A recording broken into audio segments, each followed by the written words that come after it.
नमस्कार, स्वागत है सभी मित्रों का आज के नए पॉडकास्ट में। आज का जो विषय है हमारा अनंत श्री के साथ वो बहुत ही ज़्यादा इंटरेस्टिंग होने वाला है और अधिकांश लोगों की जो चाहत होती है वो इसी विषय के इर्द गिर्द होती है और वो विषय है मिरेकल, चमत्कार। शुरू करने से पहले मेरा आग्रह है कि चैनल को ज़रूर सब्सक्राइब करें। पिछले पॉडकास्ट में तकरीबन 35 से 40% लोगों ने सुना है लेकिन सब्सक्राइब नहीं किया है, तो चैनल को प्लीज़ सब्सक्राइब कर लें। आइए अनंत श्री का स्वागत करते हैं। प्रणाम अनंत श्री। अनंत श्री, आज का जो विषय है वो तो काफ़ी ज़्यादा इंटरेस्टिंग है और चाहत भी लोगों की यही होती है कि कुछ मिरेकल हो जाए। लेकिन आपको कहते मैंने सुना है कि जीवन में चमत्कार नहीं होते हैं या पूरा जीवन ही चमत्कार है। और अनंत पद के कुछ मित्रों से मेरी बात भी हुई थी जिनको कई असाध्य रोग थे। एक मित्र थे मेरे जानने वाले जो अभी भी आते हैं अनंत में, उनसे मैंने बात किया था तो वो कह रहे थे कि एक बार ये हुआ था कि मैं सीढ़ी तक नहीं चल पा रहा था, ज़रा सा भी चल नहीं पा रहा था, मुझे लोग उठा उठा के अनंत ले आते थे। और आपके प्रेजेंस में वो बताते हैं कि आज अब वो पता ही नहीं चलता कि वो दर्द गया कहाँ। और एक मैंने ऐसा सुना है कि अनंत में काम करते थे, उनके चेस्ट में कुछ दिक्कत हुई थी तो उन्होंने आपसे पूछा तो आप कहें कि चलो कोई बात नहीं, सही हो जाएगा। बहुत तकलीफ थी उसको, बहुत तकलीफ थी और सब डायग्नोसिस करा ली उसने, कुछ नहीं हो रहा था और वो सही हो भी गया। हो गया। तो क्या है ये, चमत्कार नहीं है तो क्या है? और आप कहते हैं चमत्कार नहीं होता है। देखो, मेरी वो बात जो प्रारंभिक है वो हमेशा याद रखनी चाहिए कि इस संसार में चमत्कार जैसी कोई चीज़ नहीं होती। या तो सब कुछ चमत्कार है या कुछ भी चमत्कार नहीं है। मूल बात है हम चमत्कार मानते किस चीज़ को है। किसी चीज़ का ठीक हो जाना, किसी बात का बन जाना, हम इन्हीं को चमत्कार की तरह देखते हैं। लेकिन एक एक पल चमत्कार ही तो है। हमारा ये बोलना, सुनना, देख पाना, ये सब वस्तुतः हमारा होना ही एक चमत्कार है। इस दृष्टि को देखना चमत्कारिक है। अब ये जो प्रश्न उठेंगे कि ये जो चमत्कार की अवधारणा लोगों को पकड़ी है कि कुछ हो जाए, कुछ हमारी चीज़ें ठीक हो जाए, वो क्यों हो जाती हैं? क्यों हो जाती हैं के विषय में हम धीरे धीरे आगे बढ़ेंगे, उसको डिसाइफर करेंगे। लेकिन धीरे धीरे हुआ क्या है कि जीवन जब बहुत कष्टपूर्ण हो जाता है, संघर्षपूर्ण हो जाता है, तो सतही बन जाता है और सतही जीवन बहुत बोरिंग होता है। उस बोरिंग जीवन में कुछ आशा जागती है, कुछ अतिरिक्त होने की इच्छा जागती है, उसमें ये चमत्कार की इच्छा भी जागती है व्यक्ति के अंदर। और जीवन उतना ही नहीं है जितना हमें दिखाई देता है। शरीर है, मन है, वो सब अपना काम करते हैं। अब बीमारियों के ठीक होने की अगर बात देखी जाए तो हम साइकोसोमैटिक बीइंग्स हैं, मनोशारीरिक हमारी सत्ता है। तमाम बीमारियां शरीर पर हैं और उनकी जड़ हमारे मन में है।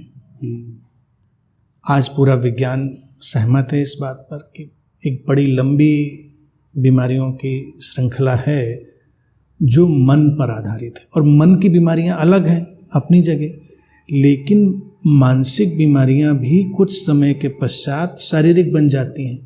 इसीलिए मानसिक बीमारियों में भी मेडिसिन दी जाती है, क्योंकि वो जब हमारे रासायनिक तल पर प्रवेश कर जाती है। फिर दूसरी चीज़ क्या है, यहाँ पर वो चीज़ समझी जाएगी कि चमत्कार जैसी जो लोगों को दिखता है वो होती क्यों है। हम लोग सजेस्टिबल बीइंग्स हैं, सुझाव ग्रहण करने वाले लोग हैं। हम निरंतर सुझाव ग्रहण कर रहे हैं, चारों तरफ से, हर तरफ से कोई ना कोई सुझाव हमारी तरफ आ रहा है और वो हमारे जीवन को एक संरचना दे रहा है, एक प्रोग्राम दे रहा है। और ये सुझाव की शक्ति बहुत ही प्रगाढ़ होती है, बहुत गहरी होती है। सुझाव की शक्ति से व्यक्ति बीमार भी पड़ जाता है और सुझाव की शक्ति से व्यक्ति ठीक भी हो जाता है। ये सुझाव किसी व्यक्ति को सम्मोहन की नियंत्रित परिस्थिति में दिए भी जा सकते हैं और कभी व्यक्ति सम्मोहन जैसी अवस्था में हो भी सकता है जहाँ पर उस सुझाव को ग्रहण कर ले, वो परिस्थिति होती है। तो इसको मैं कहता हूँ अक्सर रेनबो इवेंट्स, इंद्रधनुष जैसी घटनाएं। इंद्रधनुष जैसी घटनाएं कि कई फैक्टर मिलेंगे। एक तो सजेशन जहाँ से आ रहा है उस व्यक्ति की इंटेग्रिटी, उसका प्रभाव और उसकी स्पष्टता, व्यक्ति के भीतर ग्रहणशीलता, जैसे इंद्रधनुष में वातावरण में नमी हो, सूरज हो, हमारा कोण हो खड़े होने का, तब इंद्रधनुष दिखाई देगा। तो कभी कभी अनजाने में ही ये बहुत सारे फैक्टर एक साथ जुड़ जाते हैं, व्यक्ति अचानक बड़ा ग्रहणशील होता है। वो आम दिनों में नहीं है, हो सकता है वो उसी व्यक्ति से लगातार मिल रहा हो सकता है वो मुझसे ही रोज मिल रहा हो, ग्रहणशील नहीं था। एक क्षण वो आया मेरे पास, उस दिन वो ग्रहणशील भी था। मैंने उससे बस सहजता से कहा कि कोई बात नहीं, ठीक हो जाएगा। उस दिन सारी परिस्थिति बन गई, एक सुझाव, ग्रहणशील मनोदशा और सुझाव की स्पष्टता। तो जैसे ही मन ने ग्रहण किया, मन गाइड करना शुरू करता है, शरीर कई बार वैसे फंक्शन करने लगता है। तो वो स्थितियां जहाँ पर मन के द्वारा शरीर को संचालित किया जा सकता है वो ठीक हो सकती हैं। वो बहुत सारी स्थितियां जहाँ पर बीमारी किसी और तल पर है, बैक्टीरिया है, वायरस है और तरह के इन्फेक्शन है, तो उनका अलग तरह से सारा समाधान होगा। लेकिन कई बार व्यक्ति अपने भय, हताशा, निराशा से जीवन में बहुत सारी तकलीफ़ें, दर्द वो पैदा कर लेता है, तो वो इस रेनबो इवेंट में ख़त्म हो सकते हैं। अनिश जी, आपके प्रेजेंस में कई अनंत पद के मित्र हैं जिनको जो रोगों से तो ग्रस्त हैं लेकिन आपसे डायरेक्ट बोलते भी नहीं हैं। तो मैंने उनसे बात जब किया तो उन्होंने कहा कि इंट्यूशन आ जाता है कि यार ऐसा करना है और वो सही हो जाता है। तो वो इंट्यूशन भी क्या उस सजेशन का ही एक पार्ट होता है? इंट्यूशन हमारी इनर लैंग्वेज है, हमारे अवचेतन मन की भाषा है। वो हमको निरंतर मार्गदर्शन देती है। हर व्यक्ति के भीतर एक गाइडिंग लाइट है, एक मार्गदर्शन करने की उसके भीतर एक धारा बहती रहती है। अब जब व्यक्ति शांत होता है, मेडिटेटिव होता है, तो उसका इंट्यूशन ज़्यादा वर्क करता है सहजता से। इंट्यूशन ऐसी कोई घटना नहीं है, इसको हम सहज प्रज्ञा, सहज बोध कह सकते हैं। सहज बोध जब कह दिया तो सहज ही हो गया वो, यानी कोई कठिन चीज़ नहीं है। कोई भी व्यक्ति उससे अलग नहीं है, लेकिन क्या है, हमारे इंट्यूशन भी हमारे इनर चैटरिंग का हिस्सा बन चुके होते हैं। व्यक्ति किसी झक में है, किसी मान्यता में है, किसी धारणा में, तो उसको उसी तरह के इंट्यूशन आते हैं। उसको लगेगा हमको ये इंट्यूशन आ रहा है, लेकिन वो बड़े सरफेस लेवल पर है, इनर चैटरिंग के, आंतरिक जो वार्तालाप चल रहा है। फिर एक इंट्यूशन आता है जब व्यक्ति बड़ा शांत है, तब गहराई में उसके अंदर से जो उसका अवचेतन मन है सारा डेटा प्रोसेस करता है और वो एक समाधान प्रस्तुत करता है। अवचेतन मन सारे डेटा को हमेशा साथ में रखता है और समाधान देना ही चाहता है, लेकिन इस सबसे अधिक स्पष्ट तभी होगा जब व्यक्ति सबसे अधिक शांत होगा। ये संभव है कि मेरी उपस्थिति एक शांति की उपस्थिति है, सभी लोग जानते हैं वो शांति हमेशा रहती है 24/7 कंटिन्यूअस। तो कोई व्यक्ति आता है तो उस शांति के संक्रामक प्रभाव में आ जाता है, वो संक्रामकता उसको पकड़ती है, वो शांत होता है, उसकी हलचल थोड़ी जाती है। हलचल जब गई तो उसकी इनर चैटरिंग थोड़ी देर के लिए रुकी, तब उसके अंदर से वो मार्गदर्शन जो उसके लिए उचित था वो निकल के आ जाता है। अनंत, अभी आपने जो समझाया है उसको और अच्छे से समझने के लिए अगर मैं कुछ उदाहरण आपके सामने रखूं, जैसे सनातन परंपरा में देवी देवता हो गए, कृष्ण हो गए, क्रिश्चियनिटी में देखें तो जीसस हो गए, मुस्लिम धर्म में देखें तो अल्लाह हो गए, और आज के लोग जितने लोग भी हैं उनके आसपास एक चमत्कारों की एक धारणा बन गई है। जीसस ने आँख दे दिया, हिंदुओं में देखें तो किसी ने सूरज निकाल लिया, किसी ने पर्वत उंगली पे उठा लिया, मुस्लिमों में देखें तो किसी ने चाँद को 2 टुकड़ों में काट दिया, समंदर को 2 टुकड़ों में काट दिया। और आज अगर देखा जाए तो उन्हीं के जो परंपरा से निकले हुए लोग हैं, वो एक चमत्कारों का पूरा वातावरण उन्होंने बना रखा है, एक कह सकते हैं कि एक बिजनेस बना रखा है। जैसे एक कई सारे रील्स मैंने देखे हैं, तो उसमें 4 लोग हैं, वो कंधे पे एक को उठा के लेके आ रहे हैं, वो चल नहीं पा रहा था, तो उन्होंने बैठाया, वो कहा कि क्या हुआ है इसको, रुको अभी मैं सही कर देता हूँ। तो उसने ऐसे छुआ, वो कांपता हुआ आया और वो सही हो गया। मुस्लिमों में देखा जाए तो वो चादर चढ़ा दो, कुछ मंत्र दे देंगे, वो सही हो जाते हैं। और आजकल तो कुछ पर्चा लिखने वाले बाबा लोग हैं, वो पर्चा लिख देते हैं, पहले से ही कहते हैं कल्याण होगा तुम्हारा, हो जाएगा। कुछ बाबा तो और महान है, जो कहते हैं कि मतलब आदमी उनके सामने परेशानी लेके आया कि मुझे दिख नहीं रहा है, तो वो कहते हैं कि अभी तुम्हारा ऑपरेशन कर देंगे, तो वो ऑपरेशन भी कर देते हैं। मतलब ऐसा लगता है कि वाईफाई लगा के रखे हैं और सही हो गया, तत्काल ऑपरेशन। तो इतना चमत्कारों की मांग क्यों, और धर्म से इतना चमत्कारों को जोड़ने का कारण क्या है? देखा जाए, ये सारी व्यवस्था मनुष्य की एक बड़ी अंतर्निहित भावना का शोषण करती है, वो है दुख से मुक्ति की छटपटाहट। व्यक्ति दुखी है, दुख से हटना चाहता है, तो वो कोई ऐसा रास्ता ढूंढ रहा होता है कि हमको मिल जाए, हम दुख से ऊपर उठें। लेकिन ये लोग बड़े चालाक होते हैं। ये लोग कहते हैं कि तुम्हारे जीवन में ये जो सतही दुख है, हम इसको ही दूर कर देते हैं, दुख के कारण में नहीं जाएंगे, उसके रूट में नहीं जाएंगे जिन व्यवस्थाओं से दुख बनता है। तो इसीलिए ये सब चमत्कार पैदा होते हैं। और चमत्कार निसंदेह बिना किसी संशय के, ये बात समझ लेनी चाहिए, गढ़े जाते हैं, बनाए जाते हैं, होता कुछ नहीं। चाहे वो जीसस के आसपास चमत्कार हो, चाहे वो कृष्ण के आसपास चमत्कार हो, सब गढ़े जाते हैं, कहानियाँ बनाई जाती हैं कि उन्होंने ऐसा कर दिया। भगवत गीता पे जब मैं बोल रहा हूँ तो एक हैरान करने वाली बात दिखाई देती है पूरी भगवत गीता में, और मैंने बोला भी लोगों से कि इस चमत्कारी छवि की सूचना लग रहा है अर्जुन के पास नहीं है। वो बिल्कुल प्रभावित नहीं उनसे। अगर उसके पास ये सूचना होती कि ये इतना चमत्कारी व्यक्ति है, उंगली पे पहाड़ उठा लेता है, राक्षसों का वध कर देता है, तो बहस नहीं करता। वो कहता है जो कह रहे हैं आप सही कह रहे होंगे, चलते हैं, उठाते हैं धनुष। नहीं कर रहा, वो उनको अपने ही जैसा मान के बहस किए जा रहा है। इसका मतलब ये सब किस्से कहीं और से जोड़े गए, और गीता लिखने वाले ने ईमानदारी से उनको नहीं जोड़ा, वो अच्छी बात है। चमत्कार के सतही किस्से जोड़े ही गए कहीं भी। इससे किसी भी व्यक्ति को वो नहीं सोचना चाहिए कि यहाँ जोड़े गए तो वहाँ नहीं जोड़े गए।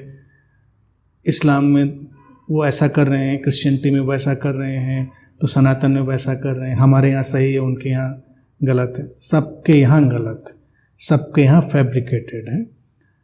केवल और केवल पूरे इतिहास में बुद्ध ने इस पर उंगली रखी।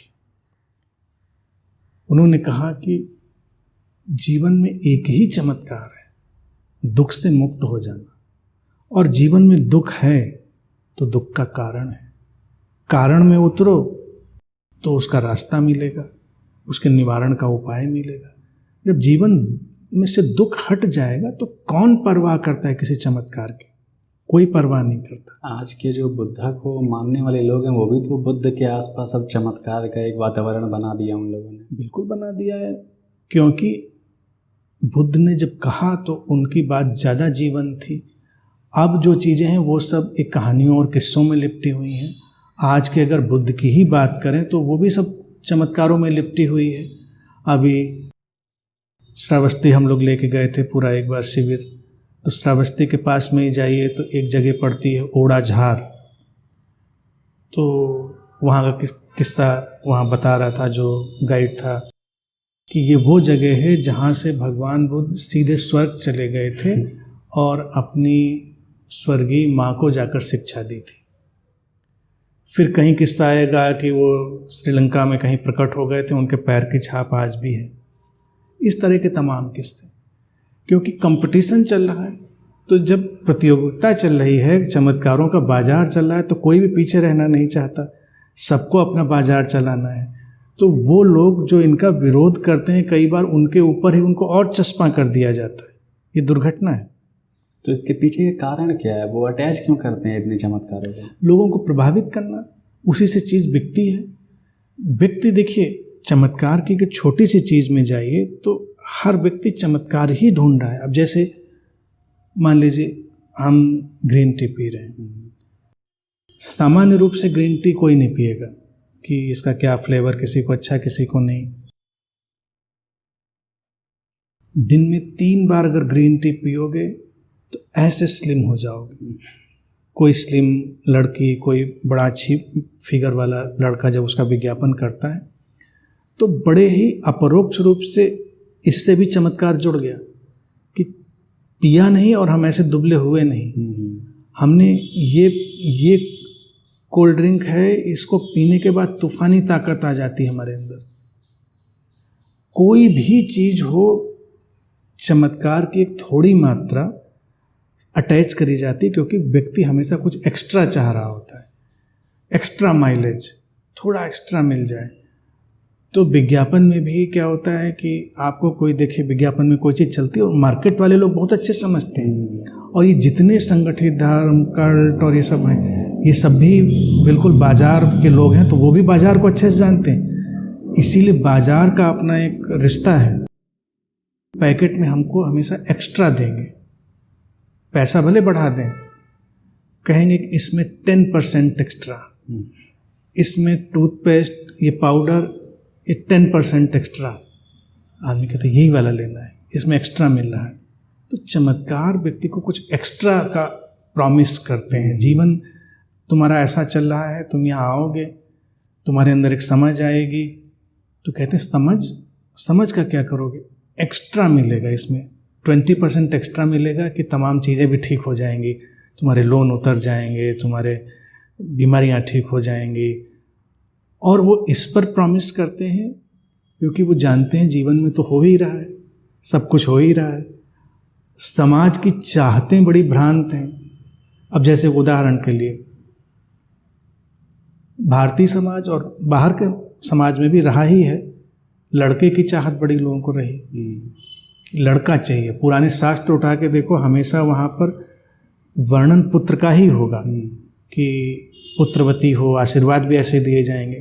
कहीं आशीर्वाद में पुत्रीवती भव नहीं मिलेगा, पुत्रवती भव, पुत्र की आकांक्षा। अब कोई बाबा बैठ जाए और वो आशीर्वाद देना शुरू करे कि जाओ पुत्र होगा, जाओ पुत्र होगा, तो 1000 लोग उसके पास आएंगे। पुत्र और पुत्री का तो 50-50 का ही रिश्ता है, तो होगा ही कईयों को।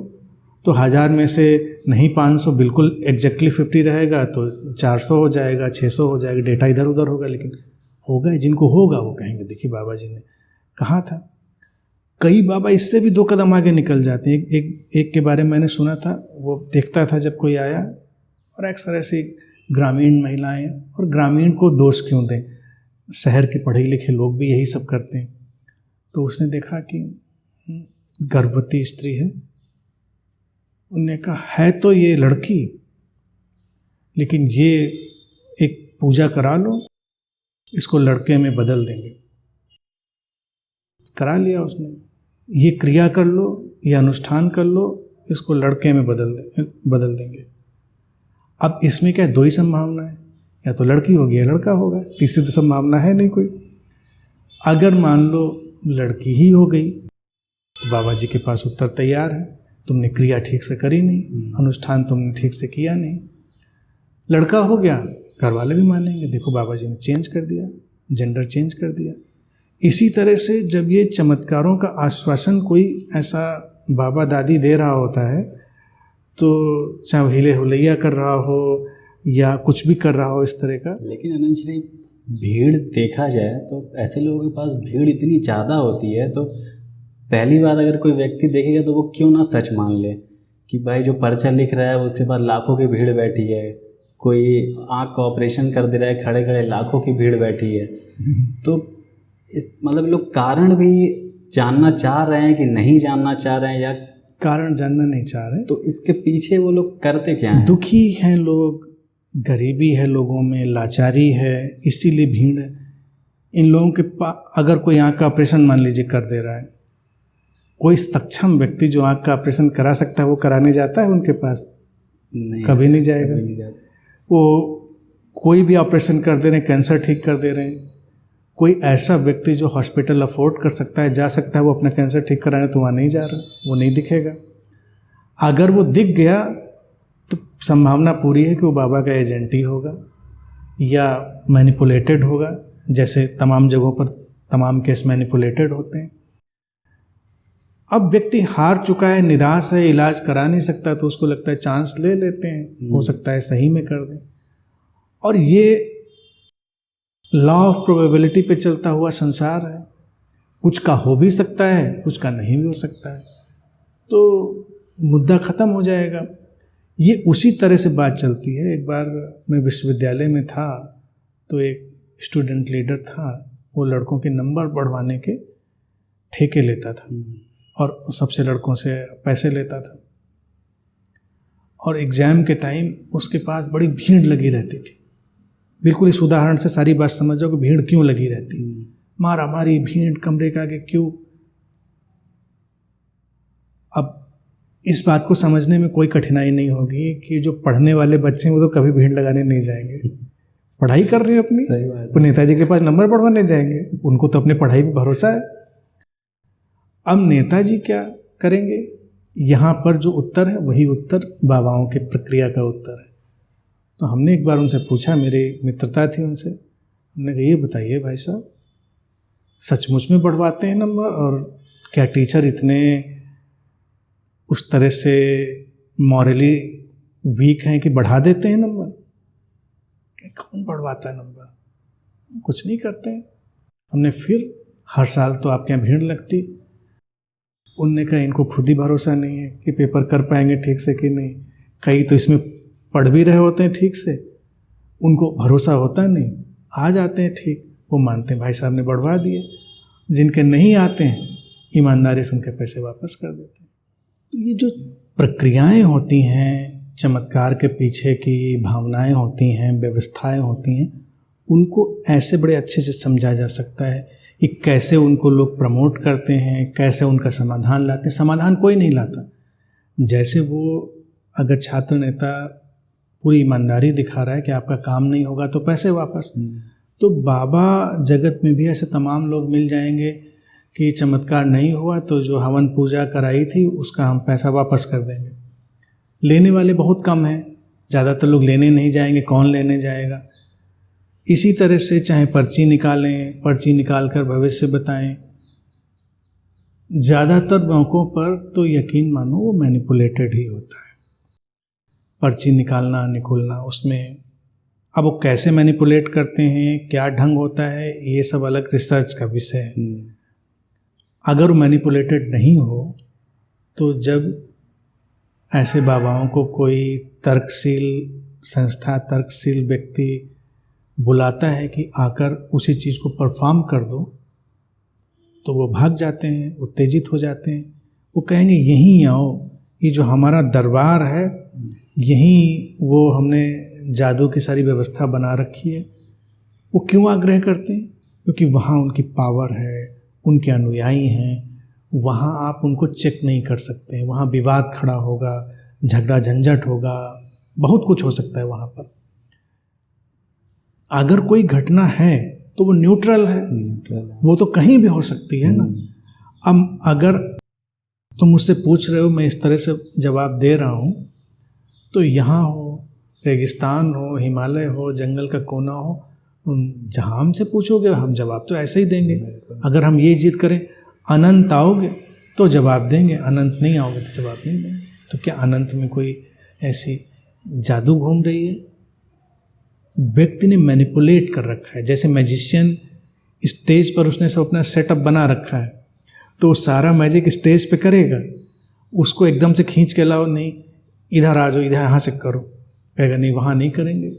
लेकिन मैजिशियन भी वातावरण बना देता है, आपको बुलाने की हिम्मत ही नहीं होती। फिर वहाँ तो हमको पता ही होता है एंटरटेनमेंट ले रहे हैं, वो ये चीज़ यहाँ पर गायब करेगा, तो उस गायब करने का सेटअप उसने बना रखा है। तो इसीलिए ये सब सेटअप है। कल्पना करो कि ये जो पर्ची निकालकर भविष्य बताने की बात है, इन बातों से तो कितना कल्याण किया जा सकता है, लेकिन ये लोग कोई कल्याणकारी किसी काम में तो नहीं आते। राजनेता इनके यहाँ मत्था टिकाते हैं तो ये नहीं समझना चाहिए कि राजनेता भी बड़े प्रभावित हैं। राजनेता वोट बैंक बना रहे हैं, इसलिए जा रहे हैं। राजनेता इस सारी मूर्खता से वाकिफ हैं कि ये सारी मूर्खता का जाल चल रहा है। राजनेता कभी पर्चा नहीं निकलवाने जाता, वो तो अपने चुनाव का पर्चा नहीं निकालता, वो तो प्रचार करता है, व्यवस्थाएं बनाता है, वो भी पर्चा निकलवा ले, क्योंकि उसको पता है काम ऐसे होगा। लेकिन आम जनता जो लालच से भरी है, भय से भरी है, उसको मैनिपुलेट किया जा सकता है। तो इसीलिए सारे बाबा जगत में देखो कि दरबार बना के बैठते हैं, सबके दरबार हैं, दरबार में बैठे, मतलब मूर्खता का एक चरम शिखर।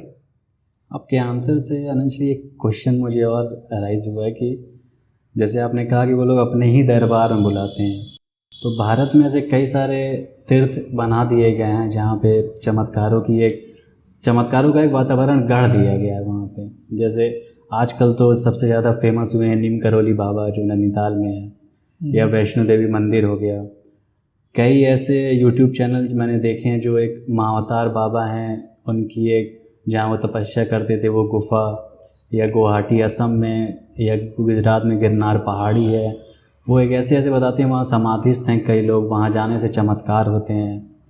तो ये चमत्कार का वातावरण बनाना, और ऐसे जैसे मैंने ऐसे लोगों को भी देखा है कि वो चल नहीं पा रहे हैं या सक्षम नहीं हैं, लेकिन वो रोड पे घिसट के चल रहे हैं, मतलब उनको पहुंचना है उस तीर्थ स्थान पे चमत्कारों के लिए, और ऐसा वातावरण बना भी दिया जाता है। तो इसके पीछे क्या लालच है? बिल्कुल, भय और लालच। जीवन में दो चीज़ें सबसे ज़्यादा धक्का दे रही हैं, फियर एंड ग्रीड। आध्यात्मिक व्यक्ति उसी को कहा जा सकता है जो फियर और ग्रीड को तोड़ दे, भय और लालच को। एक स्टोरी है अनंत श्री, थोड़ी सी फनी है। मैं दिल्ली में था तो मेरे नीचे रूम के नीचे एक लड़का रहता था, वो ऑटोबायोग्राफी है योगी की, योगानंद जी की। वो मुझसे हमेशा कहता था कि ये बुक रख लो, पढ़ो मत, केवल रख लो, उससे भी चमत्कार हो जाएगा। तो योगानंद को मैंने ऐसे देखा भी है कि बहुत चमत्कार है, उनके बुक में भी पूरा चमत्कारी ही बात हुई है। तो ये सब क्या है, मतलब सनातन धर्म में चमत्कार और लोग ऐसी बातें करना, तो ये भी क्या लालच ही है? बिल्कुल। ये देखिए, सारे जो गुरु लोग हुए, कुछ अच्छे भी उसमें हुए, इस बात को अच्छे से जानते थे। योगानंद जी को मैं पसंद भी करता हूँ, उनको प्यार भी करता हूँ, ये पहले ही बता दूँ। लेकिन उनकी जो ऑटोबायोग्राफी या फिर योगी है, वो एक हवाई किताब है। लेकिन उन्होंने लिखी क्यों, उस पर उनकी मंशा मुझे समझ में आती है, इसलिए उसको हम छोड़ सकते हैं। वो अपना एक संदेश देना चाहते थे, योग का, ध्यान का, और भारतीय जो ज्ञान है उसका। और उनको पता था कि लोग चमत्कारों में बड़ी अभिरुचि रख रहे हैं, तो उन्होंने चमत्कार का एक टूल इस्तेमाल किया कि लोग ऐसे बात सुन लेंगे। जैसे कई बार लोग आपकी बात ही नहीं सुन रहे हैं, तो इन लोगों ने वो रिस्क लिया। ख़ास तौर से योगानंद के बारे में मुझे ऐसा एहसास होता है कि उन्होंने ये रिस्क लिया कि हम ऐसे बात कहते हैं तो शायद लोग मेरी बात सुन लें। फिर जब ऑटोबायोग्राफी या फिर योगी वो लिख रहे थे, तो वो पश्चिम को सुनाना चाह रहे थे अपनी बात। और पश्चिम का जगत जैसे भारत का जगत है, वैसे वो भी चमत्कारों की गिरफ्त में बहुत जकड़ा हुआ था। क्रिश्चियनिटी बहुत जकड़ी हुई है। अब क्रिश्चियनिटी में देखो, चमत्कारों की जड़ता इतनी ज़्यादा है कि अभी अभी मदर टेरेसा गुजरी, उनको संत की उपाधि दी गई। संत की उपाधि के लिए कोई ज्ञान, ध्यान, ऐसी कोई पात्रता, उनकी शांति, प्रसन्नता, प्रेम, समस्वरता की कोई पात्रता नहीं। दो चमत्कार ढूंढने। चमत्कार कैसे? वही साधारण, कोई आके कहे कि मेरा लीवर खराब था पूरी तरह से, माता जी को मैंने याद किया, उनकी फ़ोटो लगाई, प्रार्थना की, ठीक हो गया। मेरी रोशनी चली गई थी तो ठीक हो गई, मैं चल नहीं पा रहा था तो ठीक हो गया। इस तरह के चमत्कार। तो दो चमत्कार ढूंढे गए या बनाए गए, तो उनको संत की उपाधि घोषित करी गई। तो जब भी उपाधि ऐसी बातें मैं सुनता हूँ तो फनी ढंग से लगता है कि हमारे आसपास तो इतने उदाहरण मिल जाएंगे, मुझे तो उनको 150 बार संत की उपाधि देनी पड़ेगी। इंस्टाग्राम रील पे भी मैं देखता हूँ, वो कोई व्हील चेयर पे आ रहा है, वो पोलियोग्रस्त है, चल नहीं पाता है, तो वो हालेलुया मंत्र बोल के वो चलने लगता है। अगर 2 चमत्कार पर वो संत की उपाधि देते हैं तो मेरा तो गिनीज बुक में रिकॉर्ड बन सकता है संत की उपाधि लेने का। ये बेवकूफ़ियाँ क्यों चलती हैं, बस ये हमको खोजना चाहिए, ये देखना चाहिए क्यों चलता है। योगानंद की मनसा ठीक थी, लेकिन अगर देखा जाए वो लोभ संवरण कर पाते, उसका उपयोग ना करके अपनी बात कहते, कोई और तरीका अपनाते, तो शायद ज़्यादा कल्याणकारी होता। उन्होंने एक चमत्कारी काल्पनिक फिगर महाअवतार बाबा जी निर्मित कर दिया। ऐसा बोलते हैं कि अभी तक वो जीवित हैं, किसी को पता नहीं, किसी को मिल जाते हैं तो वो किसी को प्रमाण नहीं दे सकता। कॉन्फिडेंस से बोलना चाहिए। कॉन्फिडेंस से वो बोलते भी हैं तो ज्ञानगंज एक जगह का नाम ले लेते हैं, वो लोग कहते हैं वो एग्जिस्ट करता नहीं है, बस आप खोज में जाएंगे तो हो सकता है आप उसमें प्रवेश कर दें। वो कहते हैं 4 डायमेंशन में होता है, अदृश्य है, आप बस वहाँ पहुँच जाते हैं, वहाँ अदृश्य महात्मा लोग रहते हैं, जैसे हॉलीवुड की साई-फाई मूवीज़ होती हैं, और वहाँ से होके चले आते हैं। फिर चले आते हैं तो रास्ता नहीं पता होता कि किधर के रास्ते से गए थे, तो दोबारा नहीं जा पाते, वर्णन करते हैं। तो ऐसे तो सारा किस्से कहानियों से पूरा धर्म जगत भरा ही पड़ा है। आप कुछ भी सुनाइए कि कल इंद्र का मैसेज आया, इंद्रदेव का, उन्होंने कहा चलो आइसक्रीम खाने चलते हैं। उन्होंने एरावत भेजा और हमारे घर में जगह कम थी तो सड़क पे एरावत पार्क था, फिर एरावत पे बैठे, फुल स्पीड से वो गया और धरती के पता नहीं किस कोने पे इंद्रदेव के साथ आइसक्रीम खाई, चले आए। कोई पूछे बताओ, कहते हैं अब तुम थोड़े जा सकते हो, उसके लिए एक दिव्य दृष्टि चाहिए होती है। हम गए थे, हमको पता है, हमने आइसक्रीम खाई थी। इसी पे सब कारोबार चलता है। वो कहेंगे हम कह रहे हैं तो मान लो, बस हम कह रहे हैं तो मान लो, लेकिन हम उसका कोई प्रमाण नहीं दे सकते। और प्रमाण मांगना तो ऐसे लोगों के लिए सबसे बड़ा पाप है। वो कहेंगे ये पापी व्यक्ति है, प्रमाण मांग रहा है। धार्मिक बातों का कहीं प्रमाण मांगा जाता है? लेकिन मैं हमेशा कहता हूँ कि शांति, प्रसन्नता, प्रेम, समस्वरता स्वतः सिद्ध है, इनका प्रमाण गूंजता है, दिया जा सकता है प्रमाण। आनंद श्री, ये बातचीत तो काफ़ी ज़्यादा इंटरेस्टिंग होते जा रहा है। तो अभी पिछले क्वेश्चन में मैंने कुछ नाम लिए थे, आपने शायद ध्यान नहीं दिया।